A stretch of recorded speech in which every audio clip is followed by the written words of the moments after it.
Assalamualaikum warahmatullahi wabarakatuh. Waalaikumsalam warahmatullahi wabarakatuh. Alhamdulillah alamin wa bihi nasta'in wa ala umuri dunya waddin wa ala alihi wa sahbihi ajmain. Amma ba'du. Pertama-tama yang saya hormati Ibu Anissa Oktinasari Pratama MPD sebagai dosen pengampu mata kuliah biologi umum dan teman-teman sekalian di kelas biologi Allah dirahmati oleh Allah Subhanahu wa taala. Amin ya rabbal alamin. Di sini kami dari kelompok 7 yang beranggotakan saya dan NPM 21110600052 dan kedua rekan saya yang bernama Nurul Izah Pratiwi dengan NPM 21110600057 dan rekan saya Sinta Rahmalia dengan NPM 21110600151. Di sini kami ingin mempresentasikan hasil kerja kelompok kami yang berjudul Ekologi dan Komponen Ekologi. Baiklah, untuk mempersingkat waktu, di sini saya akan langsung menjelaskan mengenai pengertian ekologi. Ekologi dikenal sebagai ilmu yang mempelajari hubungan timbal balik antara makhluk hidup dengan lingkungannya. Kata ekologi sendiri berasal dari dua kata dalam bahasa Yunani, yaitu oikos dan logos. Oikos artinya rumah atau tempat tinggal, sedangkan logos artinya ilmu dan pengetahuan. Jadi semula ekologi artinya ilmu yang mempelajari organisme tempat tinggalnya. Umumnya yang dimaksud ekologi adalah ilmu yang mempelajari hubungan timbal balik antara organisme atau kelompok organisme dengan lingkungannya. Saat ini ekologi lebih dikenal sebagai ilmu yang mempelajari struktur dan fungsi dari alam. Bahkan ekologi dikenal sebagai ilmu yang mempelajari rumah tangga makhluk hidup. Baiklah, materi selanjutnya mengenai ruang lingkup ekologi akan disampaikan oleh rekan saya, Sinta Rahmalia. Kepadanya kami persilahkan. Baik, ruang lingkup ekologi. Setiap ilmu memiliki batas-batas wilayah studi. Perlu dimaklumi bahwa batas wilayah kerja suatu ilmu umumnya bertumpang tindih dengan batas-batas wilayah kerja dari ilmu-ilmu lain. Sehubungan dengan itu, maka sudah selayaknya jika kita ingin mengetahui juga batas wilayah kerja dari ilmu ekologi. Untuk mempelajari gambaran tentang batas-batas wilayah kerja dari ilmu ekologi, dapat kiranya dipergunakan konsep model dari Miller. Konsep tersebut beranggapan bahwa seluruh alam semesta merupakan suatu ekosistem yang tersusun oleh berbagai komponen atau kesatuan. Dalam suatu ekosistem, satu atau sekelompok komponen tak dapat berdiri sendiri terlepas dari kelompok kesatuan lain. Dalam hal ini, kesatuan kelompok komponen pertama akan merupakan satuan kelompok kedua. Kesatuan kelompok komponen kedua akan menyusun kesatuan kelompok ketiga. Sedemikian seterusnya. Atas dasar pemikiran itu, Miller menyusun konsep model atau atas ekosistem alam semesta. Konsep model dimaksud dapat dituangkan dalam bentuk grafik sebagai berikut. Menurut konsep tersebut, bagian-bagian atom akan membentuk satuan atom akan membentuk satuan molekul, dan satuan-satuan molekul seterusnya akan membentuk satuan protoplasma. Demikian proses pembentukan satuan lainnya. Dalam konsep model tersebut, ditetapkan selanjutnya batas-batas wilayah kerja dari berbagai pengetahuan. Kita melihat batas-batas ini, 1, daerah mati atau daerah tanpa adanya jasad-jasad hidup. 2, daerah hidup atau daerah yang dihuni oleh jasad-jasad hidup. Dan 3, daerah yang masih merupakan tanda tanya. Dipaparkan pula batas-batas yang dinamakan 1, daerah dari benda-benda submikroskopis. 2, daerah dengan benda dan jasad mikroskopis. 3, daerah mikroskopis. Dan 4, daerah kosmis. Dalam model tersebut ditampilkan batas wilayah kerja ilmu ekologi, yaitu batas terbawah adalah tingkat organisme atau tingkat individu dan batas teratas adalah tingkat biosfer. Secara ringkas, ruang lingkup biologi yang menggambarkan aras-aras organisasi kehidupan sebagai berikut. 1. Protoplasma adalah zat hidup dalam sel dan terdiri atas senyawa organik yang kompleks, seperti lemak, protein, dan karbohidrat. 2. Sel adalah satuan suatu organisme yang terdiri atas protoplasma dan inti yang terkandung dalam membran.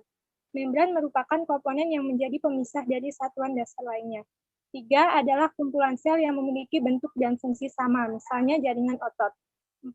Organ atau alat tubuh merupakan bagian dari suatu organisme yang mempunyai fungsi tertentu, misalnya kaki atau telinga, antara mata dan tangan, dan antara hidung dan tangan. 5. Sistem organ adalah kerjasama antara struktur dan fungsi yang harmonis, seperti kerjasama antara mata dan telinga, antara mata dan tangan, dan antara hidung dan dengan tangan. 6. Organisme adalah suatu benda hidup, jasad hidup, dan makhluk hidup. 7. Populasi adalah kelompok organisme yang sejenis yang hidup dan beranak pada suatu daerah tertentu.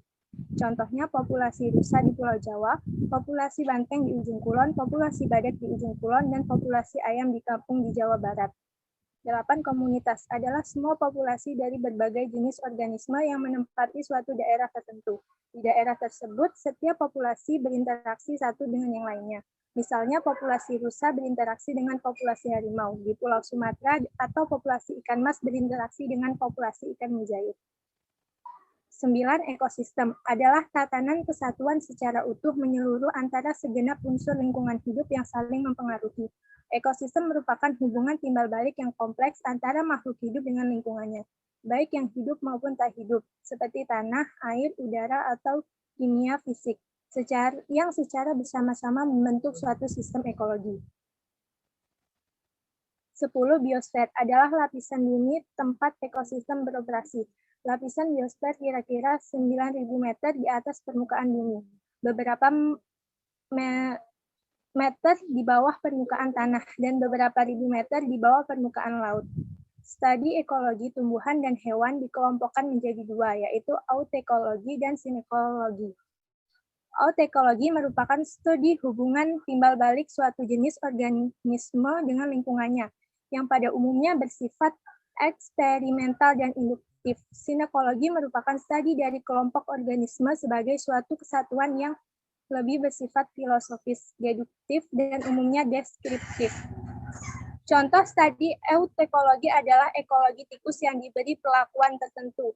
Misalnya, sebagian ruang geraknya terbatas, sebagian yang lain ruang geraknya bebas. Lalu diukur. Studi sinekologi adalah ekologi hutan hujan tropis yang mengkaji berbagai jenis tumbuhan yang ada. Populasi masing-masing jenis, kerapatan, persatuan luas, fungsi berbagai tumbuhan yang ada, kondisi hutan atau tingkat kerusakan, hubungannya dengan tanah, air, atau komponen fisik lainnya. Mengacu kedua contoh tersebut, jelas kedua pendekatan sangat berbeda. Pada perkembangannya, autekologi telah mempelajari berbagai jenis hewan maupun tumbuhan. Demikian pula sinekologi yang kemudian dapat dibedakan lagi antara lain menjadi ekologi perairan tawar, ekologi daratan, dan ekologi lautan. Sinekologi juga telah berkembang ke berbagai ekosistem yang ada di permukaan bumi. Perkembangan ekologi jelas sangat diharapkan dalam dunia ilmu pengetahuan, terutama dalam menunjang pembangunan. Di samping pengelompokan tersebut, ada pengamat lingkungan yang membuat kajian ekologi menurut habitat atau suatu tempat jenis atau kelompok jenis tertentu. Oleh karena itu, ada istilah ekologi bahari atau kelautan, ekologi perairan tawar, ekologi darat, atau terestrial. Ekologi jelas sangat diharapkan dalam dunia ilmu pengetahuan, terutama dalam menunjang pembangunan. Pengelompokan yang lain adalah menurut taksonomi, yaitu sesuai dengan sistematika makhluk hidup. Misalnya ekologi tumbuhan, ekologi hewan, seperti serangga, ekologi burung, ekologi tumbuhan, ekologi kerbau, dan lain sebagainya. Serta ekologi mikroba atau jasad renik. Kedudukan dan perkembangan ekologi. Sebagai bagian dari biologi, ekologi merupakan bagian dasar. Ekologi sejajar dengan bagian dasar yang lain, misalnya biologi molekuler, biologi perkembangan, genetika, fisiologi, dan morfologi. Ekologi mengalami perkembangan sejalan dengan perkembangan ilmu dan teknologi. Perkembangan ekologi mempengaruhi ilmu yang lain, demikian juga perkembangan ilmu yang lain mempengaruhi ekologi. Seperti telah dijelaskan sebelumnya, bahwa ekologi berasal dari kata oikos yang artinya rumah, dan logos yang artinya ilmu. Secara harfiah, ilmu ekologi adalah suatu ilmu yang mempelajari tata rumah tangga manusia. Ilmu ekologi dalam menganalisis tata lingkungan mempergunakan konsep model lingkaran. Lingkaran yang melukis proses rumah tangga lingkungan lazim dikenal dengan nama lingkaran energi, materi, dan informasi. Dalam proses tersebut dikenal dua golongan, yaitu satu golongan produsen, dua golongan konsumen. Selama proses aliran energi dan materi tidak terganggu, selama itu pula tata lingkungan tetap dalam keseimbangan ekologis.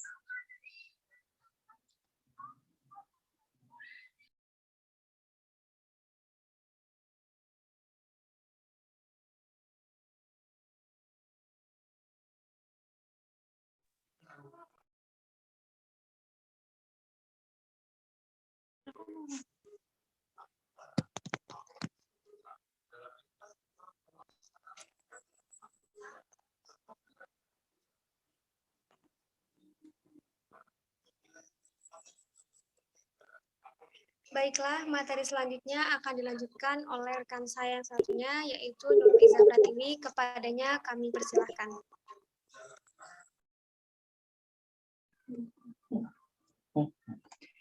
D. Kaitan ekologi dengan ilmu lainnya. Ekologi adalah ilmu yang banyak memanfaatkan informasi dari berbagai ilmu pengetahuan lainnya, seperti fisika, kimia, geologi, dan klimatologi dalam proses pembahasannya. Penerapan ekologi dalam bidang pertanian dan perkebunan diantaranya adalah penggunaan kontrol biologi untuk mengendalikan populasi hama guna meningkatkan produktivitas. Ekologi berkepentingan dalam menyelidiki interaksi organisme dalam lingkungannya. Pengamatan ini bertujuan untuk menemukan prinsip-prinsip yang terkandung dalam hubungan timbal balik tersebut. Keterkaitan antara organisme dan lingkungan diawali dengan pemahaman tentang organisme itu sendiri. Organisme terdiri dari sistem-sistem biologi yang berinteraksi dengan lingkungannya masing-masing. Sistem-sistem ini berjenjang, mulai dari molekul biologi hingga organ, sistem organ, dan selanjutnya populasi, komunitas, hingga ekosistem. Studi interaksi pada proses interaksi jenjang di atasnya, misalnya hasil interaksi populasi akan mempengaruhi proses interaksi komunitas. Seperti gambar di bawah ini menunjukkan posisi ekologi sebagai bagian dari biologi. Komponen biotik ditambah komponen abiotik sama dengan biosistem. Setiap gen akan membentuk sel. Sel satu dengan sel yang lain akan membentuk organ. Setiap organ yang memiliki fungsinya masing-masing akan membentuk suatu organisme. Organisme yang berbeda akan membentuk suatu populasi. Populasi yang sama akan membentuk suatu komunitas, dan komunitas akan membentuk suatu sistem yang disebut dengan ekosistem. Populasi dan komunitas, serta sistem populasi dan ekosistem adalah bagian dari ekologi tersebut. Ekologi menggunakan metode pendekatan secara menyeluruh kepada komponen-komponen yang berkaitan dalam suatu sistem dan berkisar pada ruang lingkup ekologi, yakni pada tingkat populasi, komunitas, dan ekosistem. Selanjutnya adalah komponen-komponen yang terdapat pada bidang ekologi. Yang pertama, komponen organismal. Ekologi organismal mencangkup subdisiplin ekologi fisiologi, ekologi evolusi, dan ekologi perilaku, mempelajari bagaimana struktur, fisiologi, dan perilaku organisme memenuhi tantangan dari lingkungan. Yang kedua, ekologi populasi. Ekologi populasi adalah suatu kelompok individu dari spesies yang sama yang hidup di suatu wilayah. Ekologi populasi menganalisis faktor-faktor yang mempengaruhi ukuran populasi serta bagaimana dan mengapa populasi berubah seiring waktu. Yang ketiga, ekologi komunitas. Komunitas adalah suatu kelompok populasi dari sejumlah spesies yang berbeda di suatu wilayah. Ekologi komunitas mengkaji bagaimana interaksi antar spesies seperti beda predasi dan kompetisi mempengaruhi struktur dan organisasi komunitas. Yang keempat adalah ekologi ekosistem. Ekosistem adalah komunitas organisme di suatu wilayah beserta faktor-faktor fisik yang berinteraksi dengan organisme-organisme tersebut. Ekologi ekosistem menekankan pada aliran energi dan sikap kimiawi antara organisme dan lingkungan. Yang keenam adalah ekologi bentang alam. Bentang alam adalah mozaik ekosistem-ekosistem yang saling terkait. Riset dalam ekologi bentang alam terfokus pada faktor-faktor yang pertukaran energi, material, dan organisme di berbagai ekosistem. Dan yang terakhir itu adalah ekologi global. Biosfer adalah ekosistem global total dari semua ekosistem dan bentang alam di planet ini. Ekologi global mengkaji bagaimana pertukaran regional energi dan material mempengaruhi fungsi dan distribusi organisme biosfer.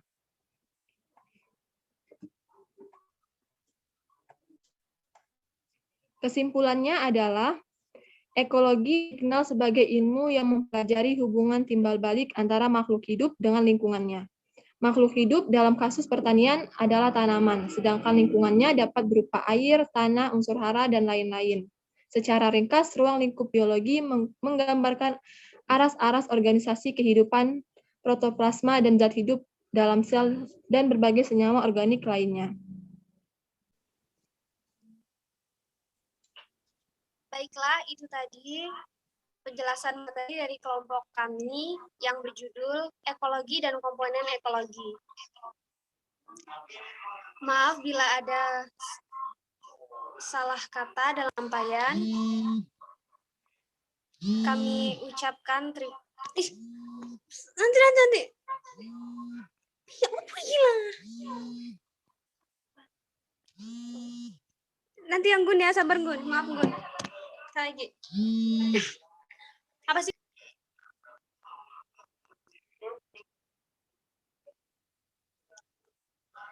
Baiklah, itu tadi penjelasan materi dari kelompok kami yang berjudul Ekologi dan Komponen Ekologi.